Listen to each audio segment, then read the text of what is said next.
Bom, boa noite mais uma vez a todos. Sejam muito bem-vindos ao seminário em comemoração aos 20 anos da Lei de Libras, a Lei 10.436 de 2002, questões legais e políticas, aqui na Universidade Federal do Sul da Bahia, a UFSB. O tema hoje que vai ser abordado são as questões relacionadas a esse aniversário da Lei de Libras, e a gente vai ter aqui a professora Fernanda Graziele Aparecida Soares de Castro. Ela é professora da UFRJ, já esteve com a gente aqui no GELES, né? A gente agradece a presença dela mais uma vez. Eu sou a professora Daniane Pereira, sou uma mulher de descendência afro-indígena, de cabelos longos e pretos, estou aqui com um rabo de cavalo, eu tenho um rosto redondo, olhos castanhos escuros, estou usando um óculos de armação marrom, com a parte superior mais escura, a parte inferior mais clara. Eu estou usando uma blusa cinza, com um colar colorido, um batom cor-de-rosa e 3 brincos pequenos em cada orelha. Atrás de mim eu tenho uma parede branca, do meu lado direito um espelho desses ornamentais e uma luminária, e do meu lado esquerdo eu tenho um leque também ornamental e uma luminária. Eu sou professora de Libras e de Educação Inclusiva aqui na UFSB, no campus Socígenes Costa, aqui em Porto Seguro. Eu sou doutoranda em Letras pela UESC, mestra em Letras, graduada em Letras Portuguesas, em Letras Libras, Pedagogia e Normal Superior, especialista em Libras, em Supervisão Escolar, Educação à Distância, Educação Especial e Inclusiva e Atendimento Educacional Especializado. Eu estou chefe da subseção de atendimento educacional especializado aqui na UFSB também.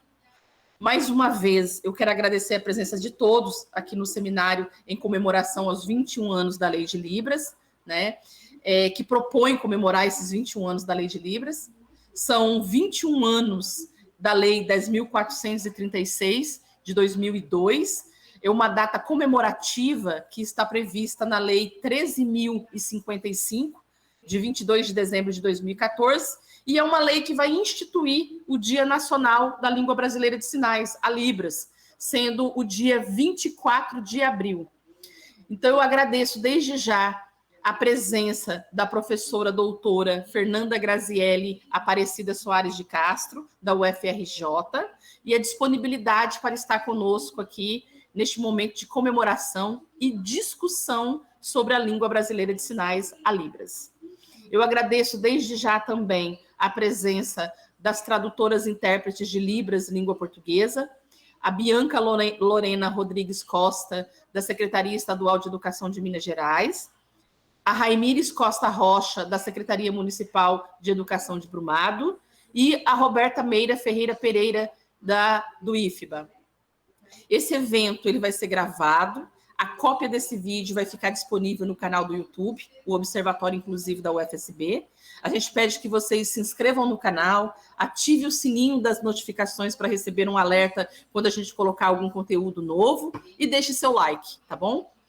Durante nosso encontro também, a gente pede que vocês possam contribuir também com as discussões, possam colocar sugestões, alguma contribuição no chat e que vocês escrevam a hashtag GELES, por gentileza. Ou também podem acionar a mãozinha aí também para vocês poderem usar o microfone, tá bom? A gente vai disponibilizar até o final do evento um registro de frequência. O link vai ser lançado no chat. A gente solicita, por gentileza, que com exceção da palestrante convidada e dos intérpretes de Libras, que deixem seus áudios e as câmeras desligadas para maior visualização das tradutoras e intérpretes de Libras língua portuguesa por parte das pessoas surdas que estão aqui presentes, tendo em vista a plataforma Google Meet. Se a gente fechar as câmeras, facilitam com que essas pessoas consigam visualizar os intérpretes, tá? Instituída pela Lei 10.436, de 24 de abril de 2002, a Libras completa 21 anos como língua da comunidade surda brasileira.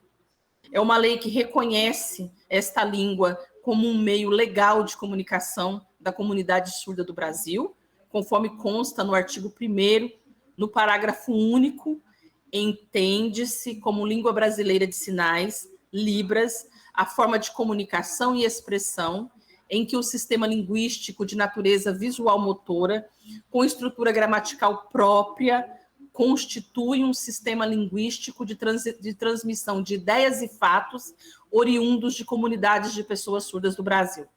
Então, são mais de 2 décadas de lutas, mas de muitas conquistas também e avanços para garantir aos sujeitos surdos o direito de se fazer presente na sociedade brasileira.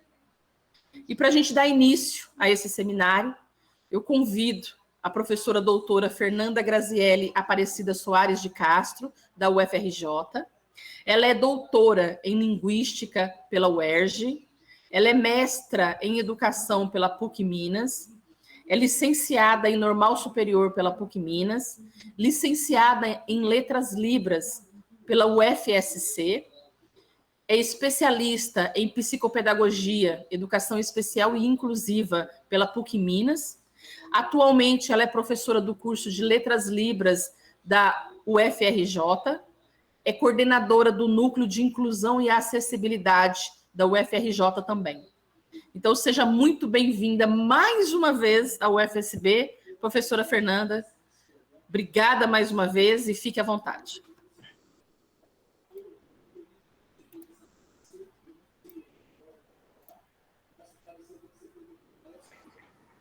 Roberta, avisa para ela quem vai estar fazendo a tradução, é Roberta. Boa noite a todos.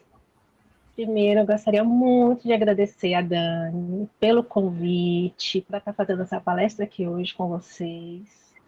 Agora eu vou poder compartilhar um pouco aqui com vocês sobre os 21 anos da Libras, falar um pouquinho aqui sobre essa trajetória, sobre essas lutas e como essa lei ela é importante. E vou falar um pouquinho sobre o quê? Sobre a educação bilíngue, a importância da educação bilíngue e a precariedade no ensino aos surdos aqui no Brasil, né? E falar um pouquinho sobre essa história para vocês. Acredito que vocês vão se emocionar. Primeiro porque é uma história realmente muito emocionante, é um momento importante. Por um lado, tem histórias tristes, por outro lado, já umas histórias positivas com relação a essas lutas aqui em BH, né? Eu moro no Rio de Janeiro, né? Eu passei no concurso público da UFRJ, mas eu sou natural de BH, de Minas, né? Mas me mudei para cá, para o Rio de Janeiro. Sou professora do UFRJ, né? Há quase 9 anos. Bem, vamos começar agora falar um pouquinho sobre o nosso tema, tá? Sobre a educação bilíngue para surdos. Pode passar o slide, por favor.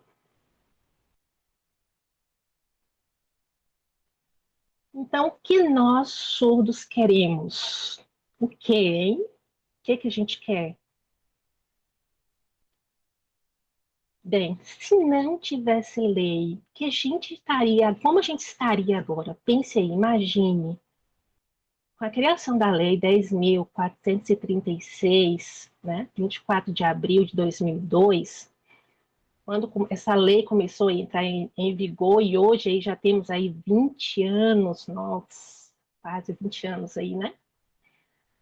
Quase 22 anos, e todo esse período aí que não tinha lei, que não tinha nada, e os surdos querendo aí escola, educação bilíngue, e os direitos do surdo, o direito de ter um intérprete na escola, enquanto a pessoa ouvinte conseguia ter uma boa educação e o surdo não podia escolher o tipo de escola, né? Não tinha escola bilíngue.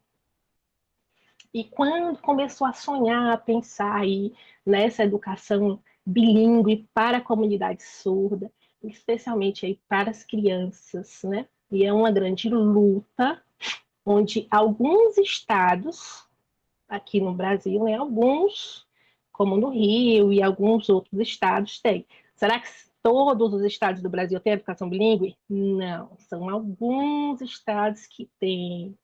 Imagine aí se todos os estados no Brasil tivessem escola bilíngue. Imagine aí, gente, é um sonho, meu Deus. Um sonho que todo surdo quer, né? Por quê? Porque é um direito da comunidade surda, ele vai poder escolher se ele quer uma escola inclusiva ou se ele quer educação bilíngue. Não vai ser mais obrigatório ele simplesmente ser inserido numa escola bilíngue, tá?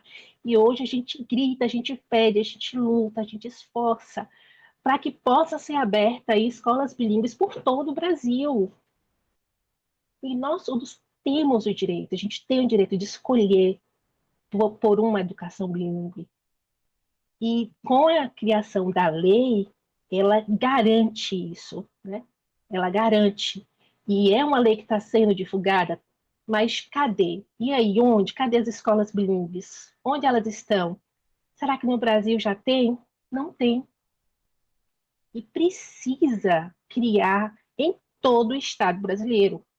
É muito importante. E só poucos lugares que têm a educação bilíngue, como alguns estados que já têm implantado, mas cadê? A maioria não tem. Alguns têm apenas salas, ou seja, classes bilíngues. E às vezes tem um professor lá, o professor ouvinte, mas não tem professor surdo. E muitas vezes o professor ouvinte não é fluente em Libras, né? Não tem fluência, tá? Ele não tem a Libras como L1.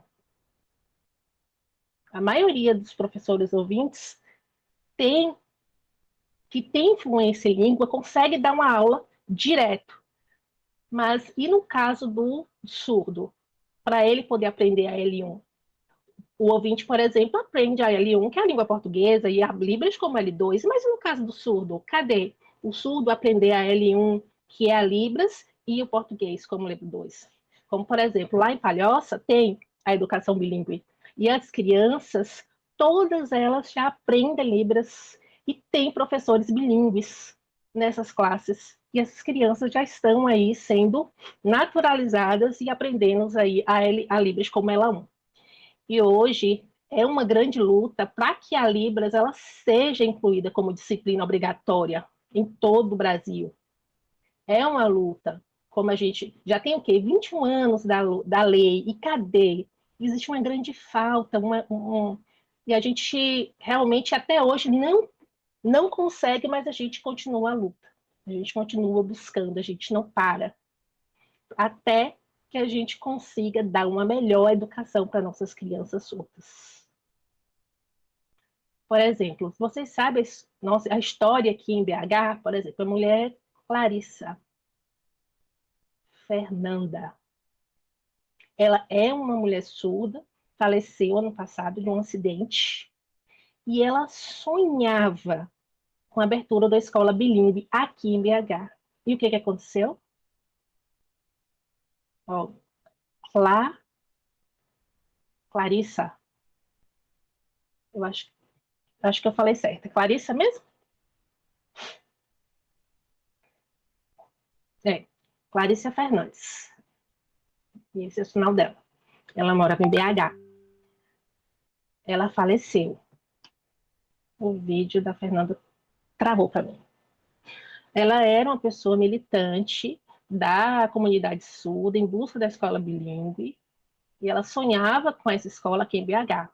Ela faleceu e aí foi criada, aberta uma escola e colocou o nome dela em homenagem a ela. Um grande orgulho, né? E houve um grande reconhecimento aí local da língua. E eu fiquei muito feliz, né? Em homenagem a ela, porque ela lutou bastante durante muitos anos, foi muito militante da comunidade surda e faleceu.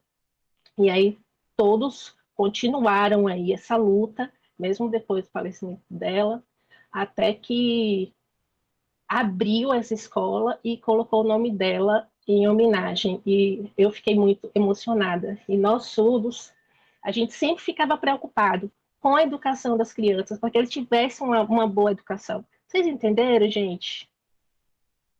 Pense aí, 21 anos, 22 anos, 23 anos da Libras, e só melhorando, a gente continuando a luta, e o sonho que vai melhorar, que vai desenvolver mais, que a gente vai conseguir. Pense aí. A gente começar, ó, agradecendo aí os comentários de vocês, gente. Agradecendo aí a todos. Então, é muito importante para nós surdos esse reconhecimento, tá? De estar pedindo melhorias, de estar pensando aí no futuro das nossas crianças, e essa luta. Muitos não sabem, fica pedindo daquela inocência, mas nós que somos adultos, a gente está lutando por eles. Porque eles não sabem, a gente está lutando. Essa é a nossa verdade. Porque nós vimos aí de várias gerações, e o futuro, nosso futuro, quando a gente tiver velhinho, é que essas crianças cresçam, se desenvolvem. Com o passar dos anos, essa lei começa a ser aplicada, começa a ser respeitada. Ela está concordando aí com o comentário. Clarice é realmente uma pessoa incrível. E assim, depois que ela faleceu, a gente assim realmente pensou em fazer essa homenagem para ela, sentiu uma grande alegria de fazer isso. Então, nós queremos o quê? A gente quer o melhor, porque é o nosso direito, é o direito da pessoa surda, tá? A gente está gritando, pedindo para que a nossa língua seja respeitada, para que seja aberta oportunidades em todos os lugares, que as prefeituras, os professores surdos, não é verdade? É o que a gente quer.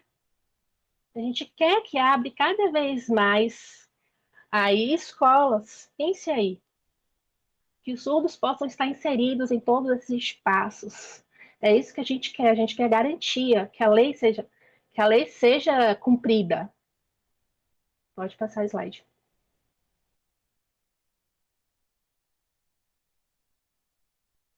Então, gente, o que diz a LDB? O que vocês entendem sobre a educação bilíngue? O que é? Vocês sabem? Nossa, a importância que é da educação bilíngue, a importante que é a Libra ser ensinada como ela é L1 para as crianças e o português como ele é L2 escrito. E essa é a nossa preocupação, tá? Preocupação toda é com o português? Não. Nós surdos, o foco é o quê? Que se aprenda e tenha fluência na língua de sinais. E a partir daí é que o surdo vai aprender o português escrito como L2, tá? A partir da língua de sinais. E é isso que a gente quer. Que todos possam ter aí essa oportunidade de estudar uma história bilíngue e que possa ter a aquisição da Libras como L1. Isso é muito importante. E a LDB já falava sobre isso, gente, tá? Sobre a educação bilíngue. Uma lei que já foi aprovada. E uma lei que já foi aprovada e divulgada e só precisa ser respeitada. Pode passar o slide.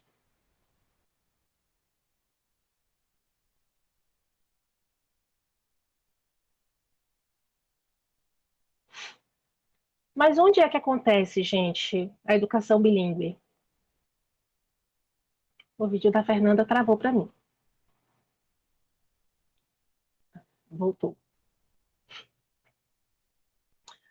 Aqui tem poucos lugares onde tem a escola bilíngue para surdos. Antigamente, há muitos anos atrás, tinha, por exemplo, escolas de inglês, espanhol, e cadê Libras? Hoje é que começaram aí a se abrir várias escolas, escolas bilíngues, classes por todo o Brasil, foram criados aí, e é necessário criar mais, tá? Porque isso já é lei, gente. Já tem 21 anos aí da língua reconhecida, tá? E precisa ser aberto aí essas escolas bilíngues em todo o Brasil, para as crianças terem acesso à língua de sinais como L1, tá? E possa ter fluência na língua de sinais.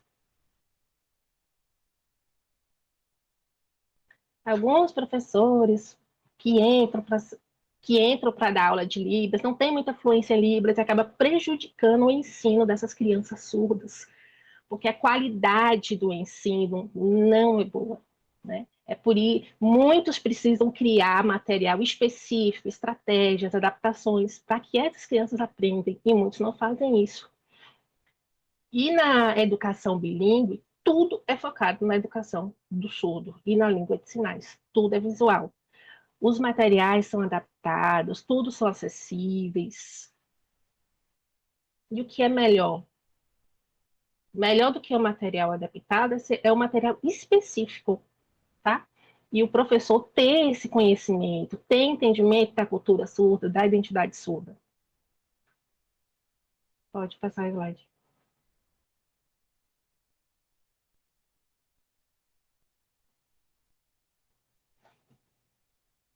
Continuando falando aí, gente, sobre a LDB, né? Para quem é que se destina aí as escolas bilíngues? Para surdos, surdos cegos, pessoas com deficiência auditiva, que são sinalizantes. Ela está concordando aí com o comentário. Está falando que nós que estamos aqui presentes, que estamos acessando, muito importante, vocês podem comentar, podem perguntar, tá? É muito importante aí. No final da palestra aí, a gente vai poder compartilhar isso, vocês podem levantar a mão e a gente pode conversar, tá? Ouvir a opinião de vocês, conversar, falar um pouquinho mais sobre a lei, sobre a história, sobre a antiguidade, todo o sofrimento que a gente passou e como a gente está hoje, tá? Ouvir um pouquinho, conversar um pouquinho com vocês melhor, tá? Antigamente, gente, era muito, muito difícil. Não tinha comunicação, não tinha nada. Pense aí. E hoje, 21 anos depois, com a criação das escolas bilíngues, com o acesso dos surdos, com os professores surdos adentrando aí, e aí começou o desenvolvimento, tá? 21 anos depois. Muita coisa, gente, aconteceu. Muita coisa. Muitos professores surdos, fluentes em Libras, já estão aí pelas universidades do Brasil. A Libras é obrigatório como disciplina nos cursos de nível superior, que antigamente não era, era apenas optativa, e hoje já é lei, e isso ajudou muito, muito na difusão da língua. Os intérpretes em hospitais, nas escolas, é um direito. Será que já está sendo atendido 100%, gente? Não, falta muito ainda. E é por isso que é importante dar escola bilíngue para o surdo. E também para o ouvinte, por exemplo. O ouvinte que tem a fluência Libras, que quer aprender junto com o surdo, que quer aprender essa língua aí como língua natural. Pode passar o slide.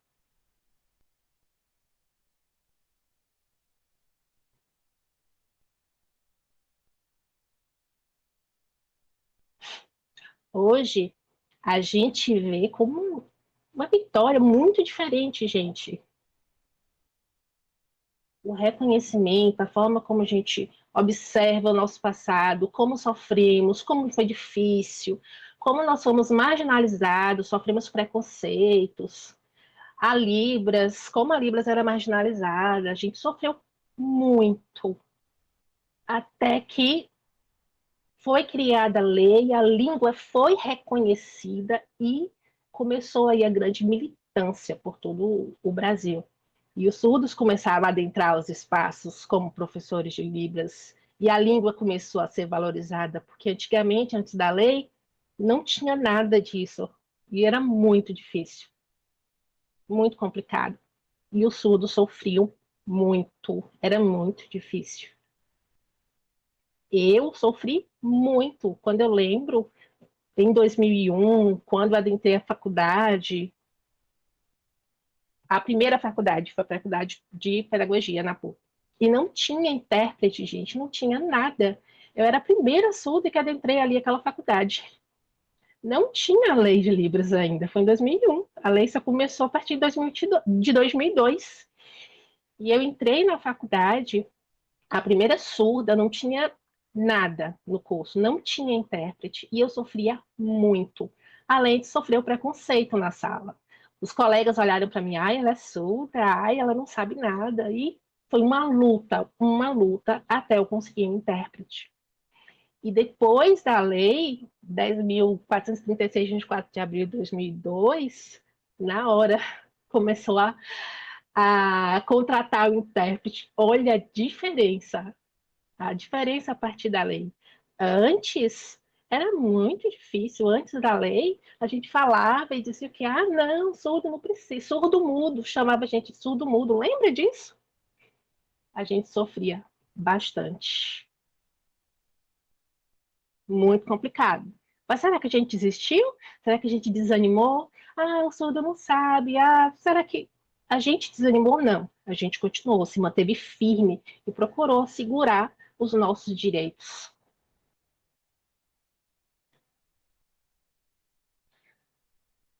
Assim como o surdo e o ouvinte são iguais, são diferentes. Apenas em quê? Na questão da anatomia. O surdo não ouve. Mas será que a vida do surdo, a cultura é igual? Não, também é diferente. Apesar que a gente tem uma vida normal, a gente estuda, a gente dirige, mas será que existe motivo para que o ouvinte possa ter preconceito conosco por causa da audição, porque não ouvimos?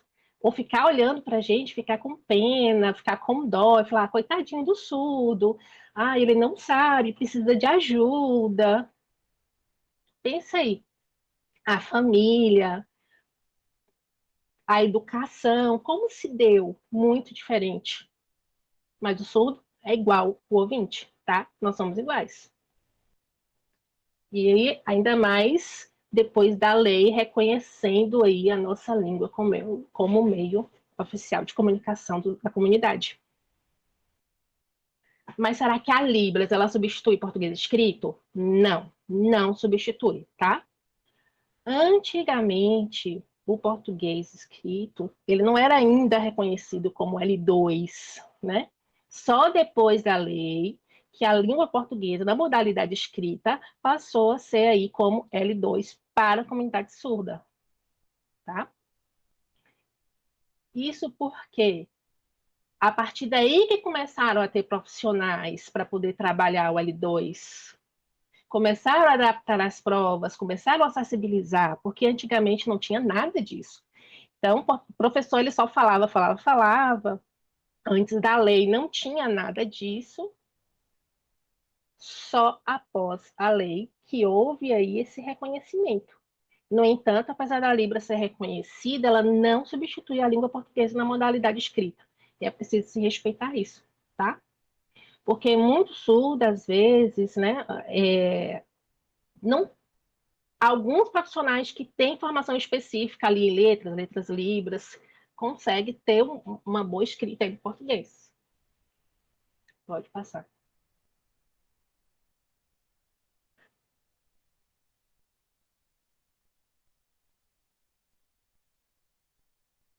Pensa aí, gente, antes da lei, como era complicada a questão do português. Voltando aí para falar para vocês, que antigamente, há muitos anos atrás, imaginei o tanto de surdo que assinava documento e não sabia o que era. Não sabia ler, não entendia. Faltava intérprete para poder fazer a interpretação. Não tinha nada. Também faltava o quê? Conhecimento da língua portuguesa, tá? Muitos surdos não sabem o português, não sabem ler. E por que isso acontece, né? Pense aí, a grande luta dos surdos foi para isso, para que pudesse ter intérprete. Imagine aí, em diversos espaços que ia e não tinha intérprete, o surdo não tinha acessibilidade, não tinha comunicação. Era muito complicado, não existia reconhecimento nem da língua portuguesa como L2.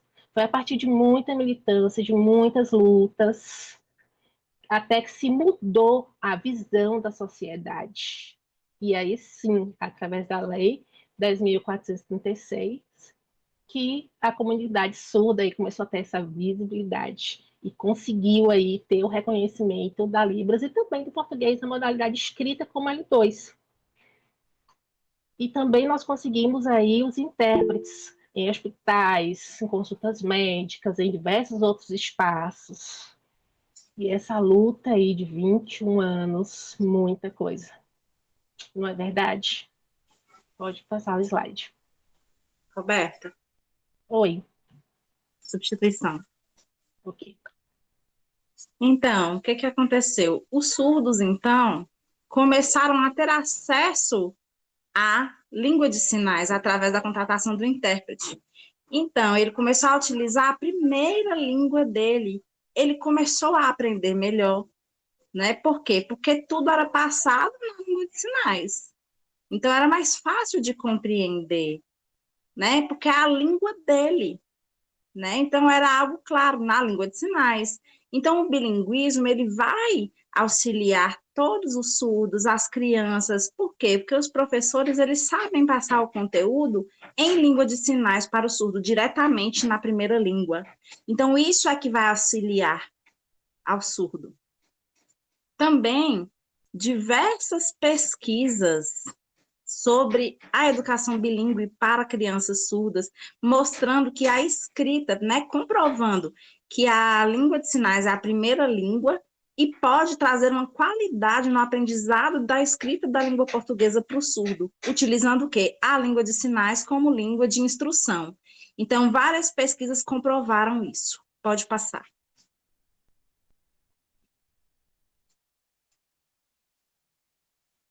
Então, Moraes estava pesquisando, né, para falar sobre a escrita e a luta, a grande luta, né, para um estudo, né, para o ensino pautado na cultura surda, voltado para a identidade do sujeito surdo.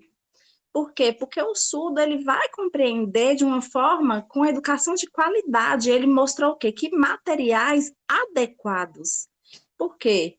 Às vezes o surdo, ele não compreende porque o material não é adequado para ele. Então, o quê? O foco é a língua de instrução na língua de sinais. Então, a lei, ela veio revolucionar, veio trazer qualidade para a educação do surdo. Exatamente. O surdo, ele tem essa grande dificuldade e acabava que perdia esse processo, né, de aprendizagem da escrita. O chat está lotado, né, gente? Eu fico prestando atenção no slide e no chat. Mas quando acabar, nós vamos comentar, vamos discutir, não precisa ficar ansioso, tá?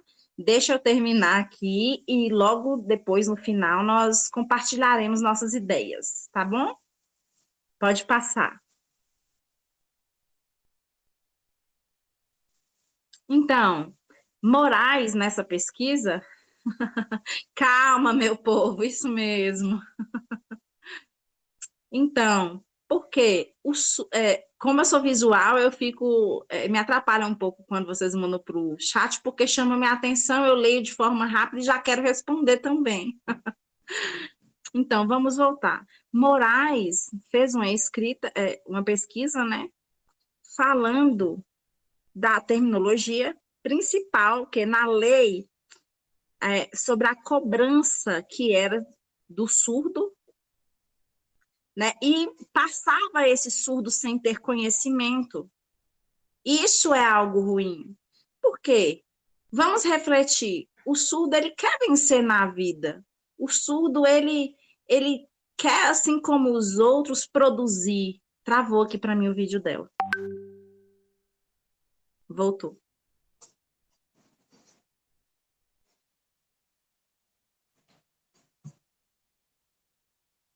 Travou de novo? Ah, voltou. Pode passar, por favor.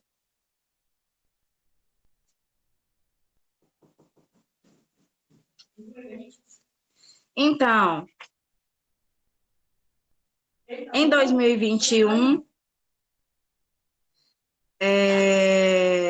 vem falando sobre a segunda língua do surdo, né? Então, o professor, ele sabe o quê? Que o surdo, a pessoa, ele tem que ser fluente, né? E o surdo, ele vai usar o português como segunda língua. Então, as pessoas, elas não sabem ensinar o português como segunda língua para o surdo. A primeira língua, a língua principal, a língua de ensino, de instrução, ela é a língua de sinais. Por quê? Às vezes, a dificuldade da família, né,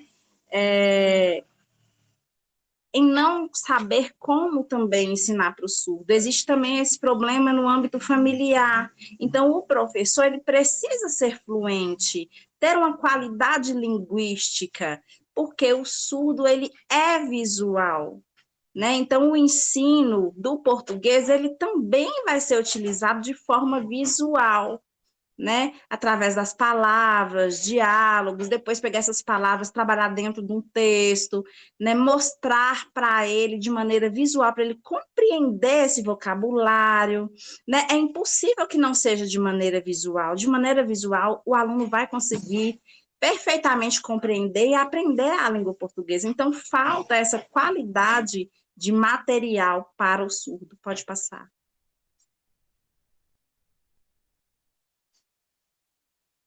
Continuando falando sobre a escrita, né? Em 2021, o autor ele falou o quê? Sobre a variação, né? Às vezes o professor ele fala, quer ensinar, mas não explica, o surdo ele se sente inferior, então o que acontece? Os conteúdos, a família, a sociedade, ela precisa compreender que o português ele é ensinado para o surdo através da Libras, a leitura também, não é simplesmente jogar essa palavra, o bilinguismo não é isso, tá? Então é assim que nós vamos alcançar qualidade. Pode passar.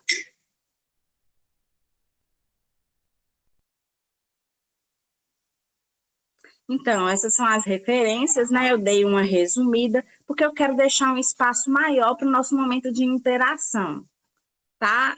Sim, eu posso mandar para o e-mail, pedir, né, para liberar para o e-mail de vocês, para a leitura, né, dos slides, vocês podem clicar no link e acessar, tá? Também falando detalhadamente sobre a questão do português como segunda língua para o surdo, de maneira qualidade, né, de qualidade e acessibilidade.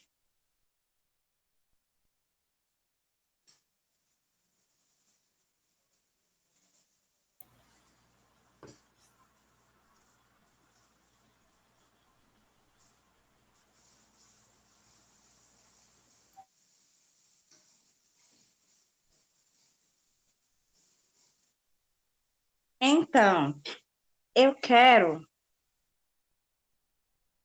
explicar o quê? Daniane me falou que era 1 hora, né, de palestra, e depois a gente ia conversar, discutir, bater um papo aqui sobre o assunto. Eu percebi que o chat está bem movimentado, várias pessoas querendo falar, vocês podem levantar a mão para falar, tá? Não tem problema, vocês podem sinalizar, pode fazer a voz também que tem um intérprete, não tem problema.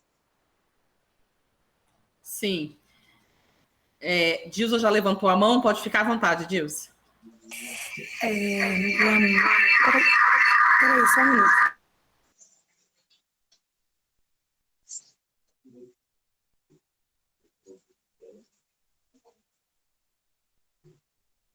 Cadê Dilza?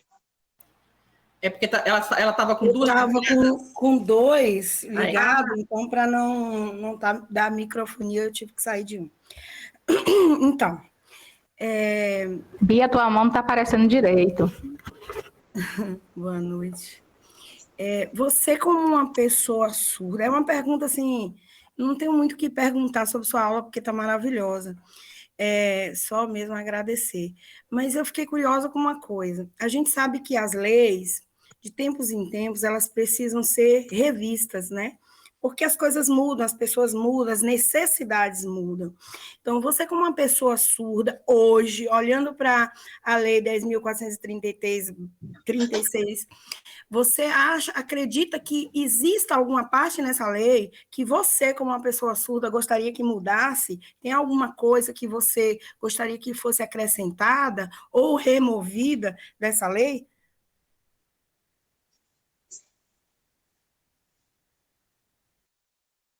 Olha, sobre a lei, eu acho que precisa, na verdade, fazer várias leis ainda, né? Por exemplo, sobre a acessibilidade em diversos lugares, hospital, né? Não tem intérprete, gente. Às vezes o surdo chega lá e não acha um intérprete. Isso é injusto. Precisa ir no médico. Tem que cobrar. O surdo ele vai ao médico. Ah, não tem, esse estabelecimento tem que ser multado, porque não é uma questão de ter vontade, de ter acessibilidade de fato em todos os lugares. Então, às vezes eu chego, não tem um intérprete. Tá, existe uma lei. Cadê? Não, gente, a lei não é para mostrar que está bonito, não. A lei é para ser cumprida e não existe esse cumprimento. Na verdade, o surdo ele não tem conforto, ele não tem tranquilidade para ir num lugar e saber que ele será bem atendido, sem ter que chamar um intérprete para ir junto. Então, acredito que precisa de uma faculdade federal, umas leis federais, né? Por exemplo, faculdades federais têm pouco intérprete. O Letras Libras, ele ampliou, né, as possibilidades para o surdo em concursos, né, para intérprete. Cadê esses concursos? Eu percebi que estão diminuindo, então tem uma dificuldade, tem uma limitação, tem barreiras ainda. É um problema. Não tem multa, né? Tem que doer no bolso para que se resolva. Enquanto nada doer no bolso, não vai resolver. Tem que lutar. Falar é muito fácil, ter uma lei no papel é muito fácil, né? Ter tudo prontinho ali. Mas e a luta? E a luta, né? Mas não tem dinheiro para contratar um intérprete. Tá, mas e a lei? Cadê? Essa lei ela foi aprovada. Eu, como surda, Fernanda, eu costumo ir ao médico sozinha, normal. Eu não sou dependente de uma pessoa, né? Mas e a dificuldade com relação ao português também? Eu preciso levar minha mãe, eu preciso levar uma pessoa da minha família. Às vezes é algo pessoal, eu tenho vergonha. Não, eu quero minha liberdade. Então, o certo, o que é? Todos os estabelecimentos que têm um médico, têm um intérprete ali para contato, um profissional que tem ética e discrição. Né? É muito difícil, raramente. Dilza, ela falou, e eu acho que tinha que acrescentar isso, falha nessas coisas, né? Nesses detalhes. Não é verdade? Não é uma falha? Eu posso continuar só aqui para acrescentar. Fernanda, é exatamente isso. Mas a Dani, a gente conversa muito sobre isso e eu sei que algumas pessoas aqui podem até achar que, não, vou deixar para lá, não vou falar nada. É cansativo? É muito cansativo, porque você vai ter que brigar. Mas algumas pessoas vão ter que entrar na frente e realmente brigar para que as coisas sejam realmente resolvidas, porque se não for dessa forma, não dá. Se a gente não for igual a Clarissa, objetivar, ter um sonho, brigar por esse sonho, a gente não vai conquistar, né? Eles não vão conquistar. E, assim, são pessoas, e eu não tenho ninguém na minha família que seja surda, uma pessoa surda, mas eu tenho amigos, né? E então, é o mundo deles também, né? Não é só meu.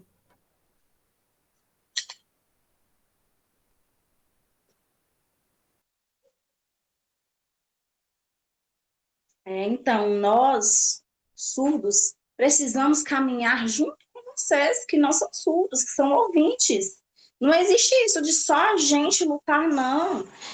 A questão não é luta de surdo ou de ouvinte. A questão é de pessoas, nós somos pessoas. E a luta para ter vitória é junto. Nós temos vitória junto. O surdo ajuda o ouvinte é o surdo. Nós somos pessoas, né?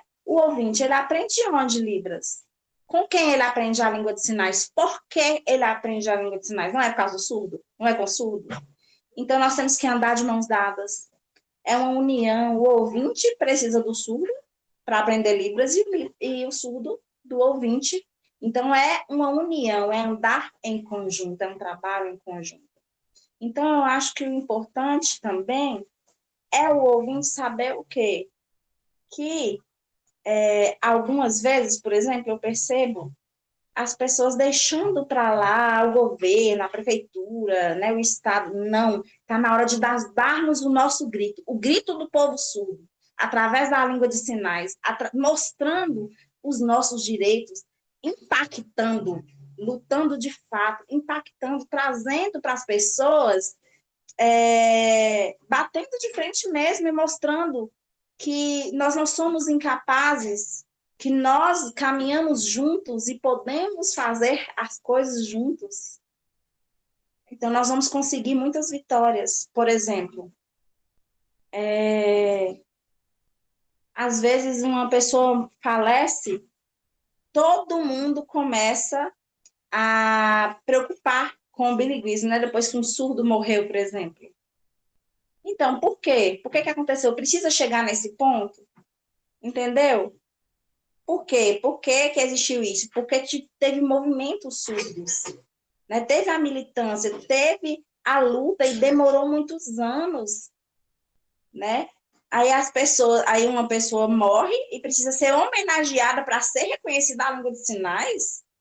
Não, nós lutarmos agora é importante. O movimento bilíngue é agora.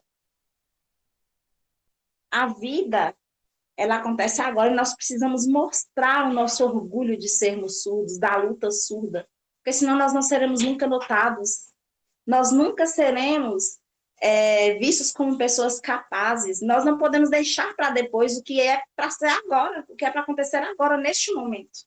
Esse é o momento do movimento bilíngue, não é verdade?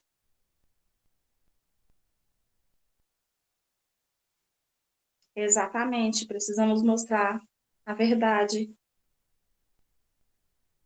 Márlio também levantou a mão, pediu para falar. Fica à vontade, Márlio. Oi, boa noite a todos. Boa noite, colegas. É mais uma dúvida mesmo que eu fiquei, né, enquanto a colega falava a respeito, é que eu gostaria de tirar uma dúvida a respeito da parte da educação inclusiva, né? Foi falado no caso que não é só no ambiente escolar, mas sim que é necessário a gente cultivar uma espécie de cultura, né, dentro da família, que seria o primeiro contato do ser humano, né, com as pessoas, para gerar digamos assim, o efeito dominó, né, nas futuras gerações. Aí a minha dúvida é, no caso, como repassar isso na atualidade? Porque eu acredito que com o passar dos anos, né, a tendência seja que a gente que teve esse tipo de instrução repasse para os nossos sucessores, né, familiares. Mas como lidar com a geração atual, já que a lei, no caso, é tão recente?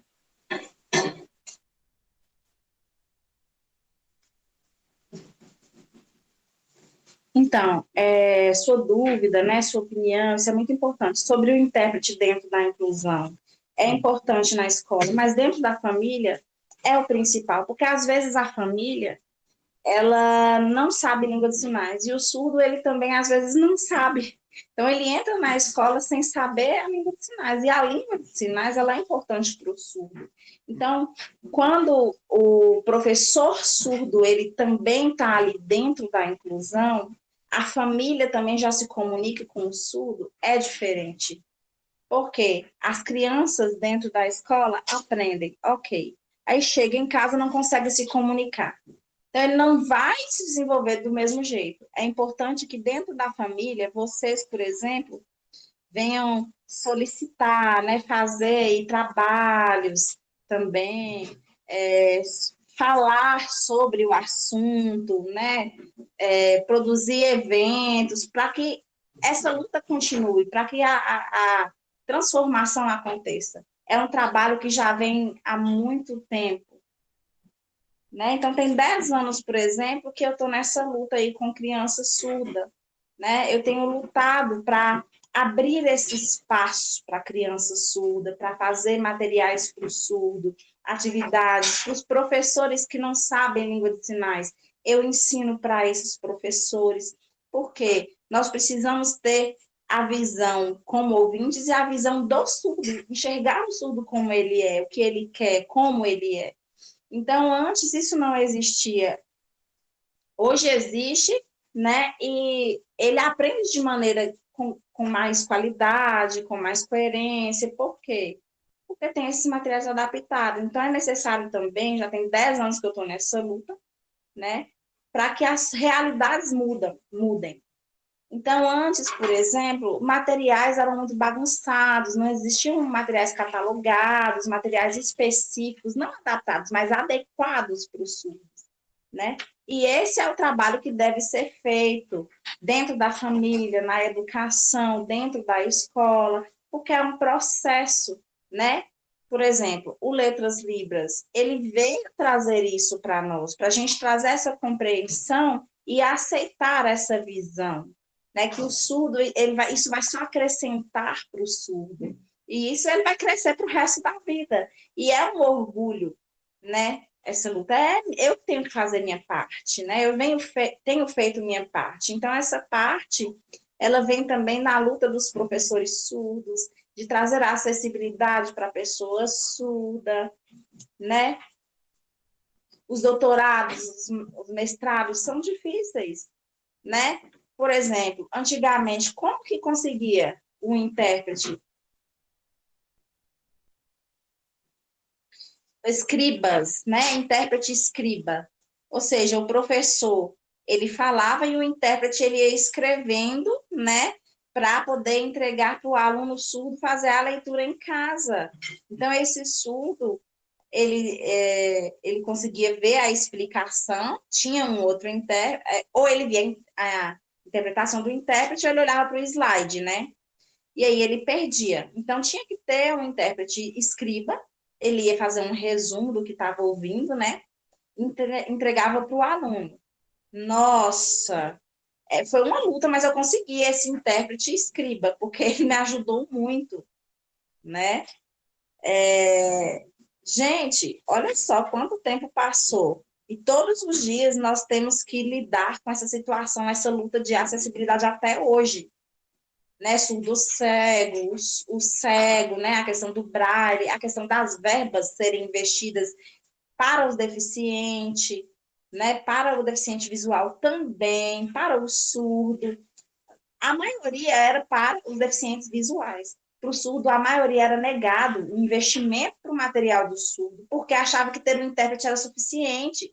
Gente, 21 anos de luta para eles compreenderem isso. Então, hoje, na universidade, é tudo diferente. Por exemplo, na hora da prova, né?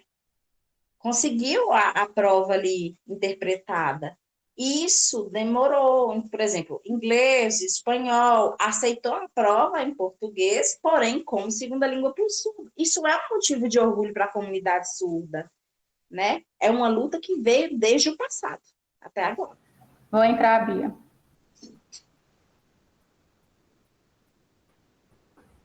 Então, no passado, o inglês, o francês, tinha essa questão bilíngue, né? E hoje já tem o português escrito como segunda língua, como uma educação bilíngue para os surdos. Não é isso? Então, a gente vai tendo essas conquistas. Obrigada. Gabriel está com a mão levantada também. Pode falar, Gabriel? Boa noite a todos. Então, justamente sobre acessibilidade, só que no recorte, assim, de tonalidade de pele, né? Como que a acessibilidade, como que a língua de sinais chega, né, nessas pessoas que vivem uma certa vulnerabilidade social, até uma pessoa, qual é sabe me dizer, né, a realidade de uma pessoa negra, assim, que não sabe se comunicar, assim, por língua de sinais? Ou... É normal, é igual. Não tem diferença com relação à cor da pele, se é negro, ou se é branco, ou se é pobre, se tem uma classe social mais baixa. Todos aprendem de forma igual. Não, sim, claro, com certeza. Não era isso que eu queria dizer. Não tem diferença. A questão questão de acessibilidade, que para você ter acesso a Libras, né, hoje está sendo mais acessível, mas antes disso isso não acontecia, né?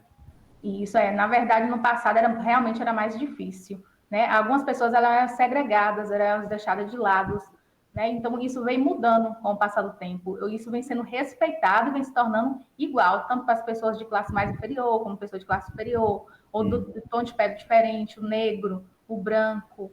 Então tem um sistema de cotas também que dá esse acesso às pessoas, né? Então antes era mais difícil, mas agora está se tornando mais fácil. E também tem os auxílios, né, que ajudam as bolsas, os auxílios, que acabam ajudando também essa classe de pessoas. Sim. Então, isso prova, né, que a acessibilidade, elas vem conseguindo ter também esse avanço, vem conseguindo ter essa vitória. Então, mostra que está sendo equiparando para todo mundo. Antes era mais difícil. né? Mas hoje mudou. Obrigada, Gabriel. Roberto, pode falar. Boa noite. Então, gente, minha pergunta é pequena também. Como a gente está... Assim, a gente estudou muito tempo na escola e a lei é desde 2002, né? Muito tempo também. São 21 anos que se completam. Aí eu queria saber, assim, por que as escolas públicas não têm uma disciplina de Libras para os estudantes nas escolas públicas?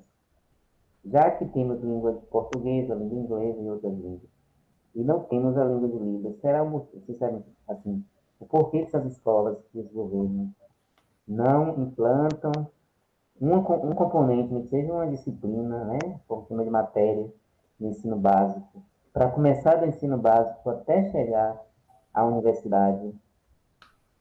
Queria só tirar essa dúvida aí, sobre esses motivos, que a gente sente falta, né? Você é professor? Estou graduando, em licenciatura. Já estagiário, né? Já em sala de aula. Então, essa pergunta, até hoje, travou. Não tem. Então, é uma luta que ainda está sendo para ser implantada, essa disciplina, né? A gente ainda continua. É para ter a Libras como educação bilíngue. Como ter essa língua nas disciplinas, né? No passado, o FRJ não tinha Libras, tinha inglês, tinha mandarim, francês, e até ter acesso em 2014. Em 2014 conseguiu implantar. E aí conseguiu implantar cursos que até então não tinha, né? Inglês, francês, espanhol, mas Libras não tinha. Aí o que eu fiz? Eu chamei os professores ouvintes e também os surdos, e nós organizamos, né, esse aporte. Nós organizamos para criar o curso de Libras. E aí qualquer pessoa que quisesse, tivesse o desejo de aprender, poderia fazer esse curso. Então, em 2015, foi aprovado. Nós conseguimos organizar esse curso. O que aconteceu? Então, foi uma luta, né, que nós tivemos. Foi uma luta, porque antes não tinha. Então, as pessoas, elas ficavam caladas, elas não se importavam, né, não tinham esse interesse, né, de mostrar a voz para conseguir implantar dentro dos polos. E aí deixavam para lá, ficava por isso mesmo, né? Acabava sendo, deixando de lado, acabava sendo desprezado. Então, sempre o mais famoso era o inglês, o mais requisitado era o inglês, o mandarim. E aí a gente acabou lutando para conseguir implantar a disciplina de Libra na faculdade. Entendi. Ótimo. Obrigado. Obrigada, Roberto, você também. A Amanda colocou aqui no chat que ela queria saber sobre a parte da escrita, como é o desenvolvimento e coisas relacionadas à escrita para surdos. Então, vou explicar. Então, esse processo da escrita, o SI para surdos, aprender e ter essa fluência, né? Primeiro, são 2 passos. Primeiro, o professor, né, ele tem que saber como ensinar o português para surdos. Que não é diferente, também é difícil, né? Tem que ter estratégias para poder o ensino do português e da escrita da língua portuguesa, porque são muitas palavras difíceis. E o surdo, ele não ouve nada. Então, como que vai acontecer esse processo? O surdo, ele é visual, então tem que ir mostrando e ensinando para ele o significado das palavras, tem que criar estratégias para poder ensinar esse processo. Por exemplo, eu tenho um filho que é surdo. Eu tenho um filho surdo. E ele não tem a escrita da língua portuguesa. Ele tem a escrita portuguesa melhor do que eu. Por quê? Porque ele nasceu já aprendendo a língua, desde bebê, a língua de sinais desde bebê. Então, já é uma língua nata dele. Já é um processo cognitivo que ele vem aprendendo desde pequenininho. A língua de sinais como língua primária e o português como segunda língua. Eu, Fernanda, eu nasci surda, mas eu primeiro aprendi o português, depois que eu fui aprender a Libras, então foi muito mais difícil. Foi muito mais difícil para mim, esse processo no passado. Então, quando a gente aprende a Libras, primeiro para aprender o português, depois é mais difícil. Eu aprendi Libras com 15 anos de idade. Foi que eu comecei a aprender a Libras. Depois, o português e a leitura do português também, que eu fui aprendendo e fui conseguindo fazer esse processo da escrita do português. Então, se a gente for comparar o meu filho, a diferença é grande. Eu comecei a aprender com 15 anos. E até hoje ainda não é perfeito. E o meu filho, ele já nasceu e cresceu aprendendo. Então, ele já tem isso pronto. Entenderam a diferença? Vocês conseguem perceber a diferença? A Libras, nossa, é mais importante ser como uma primeira língua. Ótimo. E eu entendo um pouco de leitura labial também. A Yoshayana, ela está falando que ela teve dificuldade para acompanhar as meninas sinalizando, e ela está pedindo para a Fernanda alguma dica para aprender Libras. Um conselho.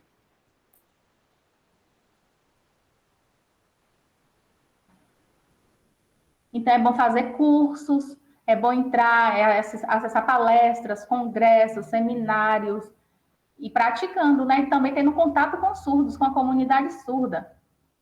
Você deixar a comunidade surda de lado, não. É importante ter esse intercâmbio, essa troca, acrescentar os cursos, acrescentar palestras, congressos, seminários.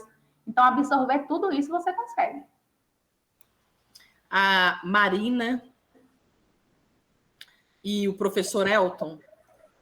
O professor Elton é um professor surdo. Não sei se ele quer falar alguma coisa, mas os dois colocaram no chat a questão sobre a legislação, e aí dizendo que, ambos colocando a questão de que a lei precisa de aplicação, né? Que foi o que Fernanda também já havia colocado, né? Deixa eu descer mais um pouquinho. As meninas deixaram no chat também o link aí para o canal do YouTube, do Observatório Inclusivo da UFSB. Obrigada. Dilza também já deixou aqui o link do Facebook do grupo. Peço para todos, enquanto eu estou descendo aqui, eu estou lendo o chat ainda, mas enquanto isso já vou pedindo para o pessoal para não esquecer de assinar a lista de presença. Márcio está agradecendo, Dilza agradecendo, várias pessoas aqui agradecendo a presença de Fernanda e a fala dela, tá? Professor Robert chegou também, está ali agradecendo, ele é do Conselho Estadual do Governo de São Paulo. O celular dele tá com a conexão ruim, mas tudo bem, está aqui presente. Deixa eu ver o que a Aleph colocou aqui. Notícia sobre a escrita em Braille. É porque Braille já é questão de pessoa com deficiência visual, Aleph. Deixa eu ver o que você colocou mais. Tem como materiais como livros, revistas, é porque a discussão é diferente, né? Braille é escrita, Libras é língua, então são questões diferentes, mas deixa eu ver a pergunta que você deixou. Em produtos finais, auxiliar, não são materiais conta da existência de adubo, é outra questão. Talvez você tenha querido colocar a questão da divulgação, né? E de repente um é mais divulgado que o outro, né? Materiais ambos têm vastos aí, cursos também, tanto de Braille como de Libras, né? Deixa eu descer. Acho que é isso. Eu quero agradecer. Dilza levantou a mão, deixa eu deixar a Dilza falar, antes de eu agradecer aqui e a gente ir para a parte final. Pode falar, Dilza. É interessante a pergunta da Elisa. Ela perguntou se ela consegue, já que ela entende leitura labial, se ela consegue oralizar. E aí, junto com essa pergunta, eu gostaria de saber se você também sabe a escrita de sinais, né? Se você aprendeu também a escrita de sinais, é isso. Signwrite, a escrita de sinais, ainda não. Mas, com relação à leitura, eu entendo, né? E já com relação à leitura, não consigo. Já é um costume já do português, com relação ao português escrito. Mas o Signwrite, a escrita de sinais, desde pequena que eu tento, mas eu não aprendi, não consegui aprender. Até hoje, ainda é difícil para mim.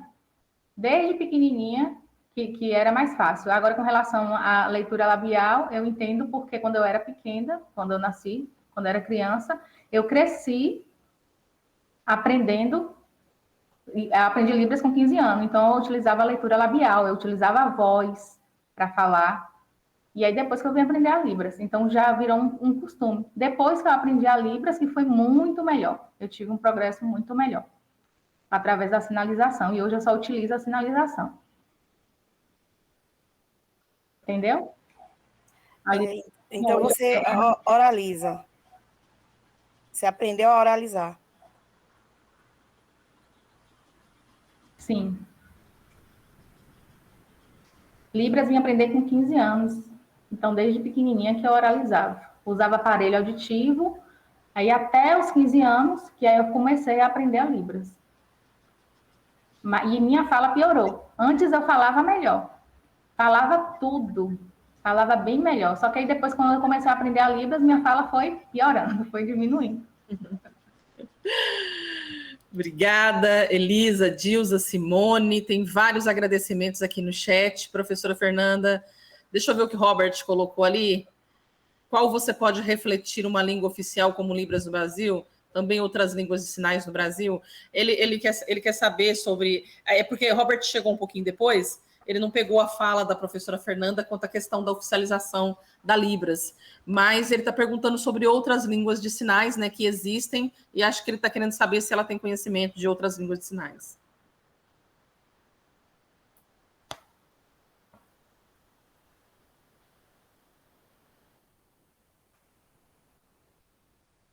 As outras línguas de outros países, por exemplo, a ASL nos Estados Unidos, a ASF do francês, ainda não tem uma lei específica, mas eles respeitam a língua de sinais do lado do país. Então, as pessoas, elas são respeitadas. Aqui no Brasil, não. Aqui no Brasil, mesmo com a criação da lei, ainda falta o respeito à lei, ainda falta a aplicação, a aplicabilidade dessa lei no país, que não tem. Então, o respeito aqui é mais difícil. Lá, nos outros países, isso é mais forte. Esse respeito à língua de sinais aos surdos, isso é mais forte. A ASL ainda mais. Então, eles lá têm um respeito muito maior do que aqui no Brasil. É diferente daqui do Brasil. Muito diferente. Obrigada, Fernanda. Eu vou aproveitar esse momento, né, que tem vários agradecimentos no chat, tá? Como você mesmo falou, você foi passando ali, foi dando já uma lida. Então, tem vários agradecimentos, a gente fica muito feliz.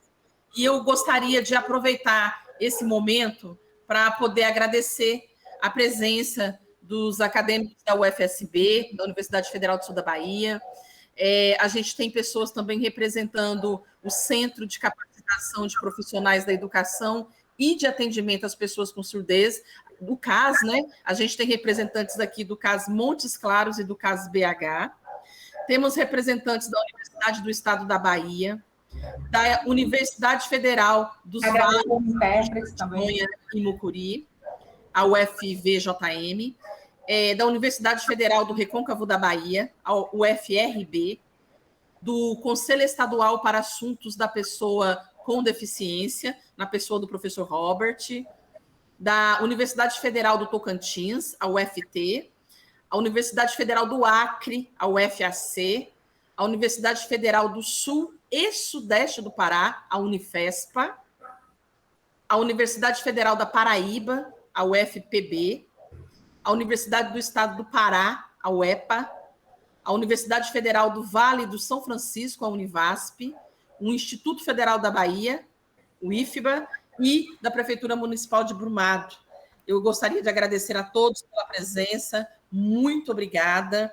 Agradecer mais uma vez também a professora Fernanda, que esteve aqui com a gente, né, com essas falas maravilhosas a respeito do seminário em comemoração aos 21 anos da Lei de Libras, tá? E a gente poder juntos multiplicar essas experiências, trocar esses conhecimentos, isso é um momento muito rico.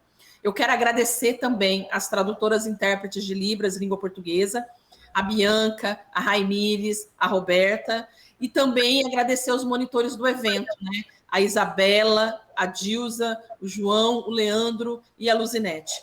Quero agradecer também aos integrantes do GELES. E, mais uma vez, eu agradeço a professora Fernanda Grazielli, da UFRJ. Gratidão, professora. Gratidão a todos os presentes. Meu muito obrigada. Tá? E vou passar a palavra para a professora para ela poder se despedir de todos nós. Pessoal, muito obrigada. Um grande beijo. Obrigada, Daniane, pela oportunidade. E também a todos os intérpretes. Muito obrigada pelos presentes que estão aqui hoje. É um prazer estar com vocês. E vamos continuar nessa luta. Ainda não acabou. A gente estamos juntos nessa luta, tá bom? Tchau, tchau. Obrigada, Fernanda, mais uma vez.